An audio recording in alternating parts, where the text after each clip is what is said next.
જાનનું જોખમ હજી કાલે જ મને ધમકી આવેલી છે કે ભાઈ મારી નાખવાનો છે, અમે તો લુખ્ખા છીએ, અમને કંઈ ફરક નહીં પડે, અમે ઓલરેડી સસ્પેન્ડ છીએ.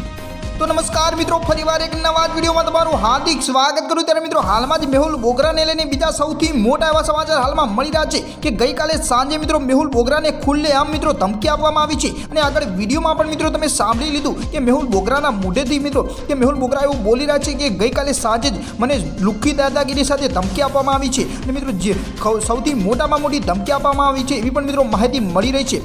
દર્શક મિત્રો, તમને તો ખબર જ હશે કે હાલમાં જે મેહુલ બોગરા પર સુરત ખાતે જે હુમલો થયો છે, બીજી વખત મિત્રો સતત બીજી વાર હુમલો થયો છે મેહુલભાઈ બોગરા પર. અને મેહુલભાઈ સારા કાર્યો કરે છે છતાં પણ મિત્રો લોકો કેવી રીતે આ મેહુલભાઈ બોગરા પર આવી રીતે ઝેર આંકે છે ખબર નથી પડતી. ખરેખર રીતે મિત્રો મેહુલભાઈ બોગરા એટલા સારા માણસ છે છતાં પણ મિત્રો મેહુલભાઈ બોગરા પર સતત બીજી વખત હુમલો થયો છે. અને મિત્રો પોલીસ દ્વારા હુમલો કરવાની સાથે મિત્રો હાલમાં બીજી વખત મિત્રો મેહુલભાઈ બોગરાએ આગળ વિડીયોમાં પણ તમે સાંભળ્યું કે મેહુલ બોગરા એવું બોલી રહ્યા છે કે મને ગઈકાલે સાંજે જ સૌથી મોટામાં મોટી ધમકી આપવામાં આવી છે, પણ હું ક્યારે પણ ડરવાનો નથી ને જે ભ્રષ્ટાચાર કરે છે એ લોકોની પોલ ખોલવાનો છું. આવું મિત્રો મેહુલ બોગરાએ હજુ પણ મિત્રો કીધું છે. અને મેહુલ બોગરાએ કીધું છું કે મેહુલ બોગરાભાઈએ એવું પણ વઘુમાં જણાવ્યું છે કે જ્યાં સુધી હું જીવું છું ત્યાં સુધી તમારે ભ્રષ્ટાચાર કરવાની તાકાત હોય તો કરી બતાવજો, હું બેઠો છું ત્યાં સુધી તો ભ્રષ્ટાચાર નહીં જ થવા દો. આવું મિત્રો મેહુલભાઈ બોગરાએ છાતી ઠોકીને કીધું છે. ખરેખર રીતે મિત્રો હાલમાં જ મેહુલભાઈ બોગરાને જે ધમકી મળી છે છતાં પણ મિત્રો પબ્લિક પણ તેમના સપોર્ટમાં છે. તો તમે કોને સપોર્ટ કરવા માંગો છો એ ફટાફટ નીચે કોમેન્ટમાં દર્શાવી દેજો.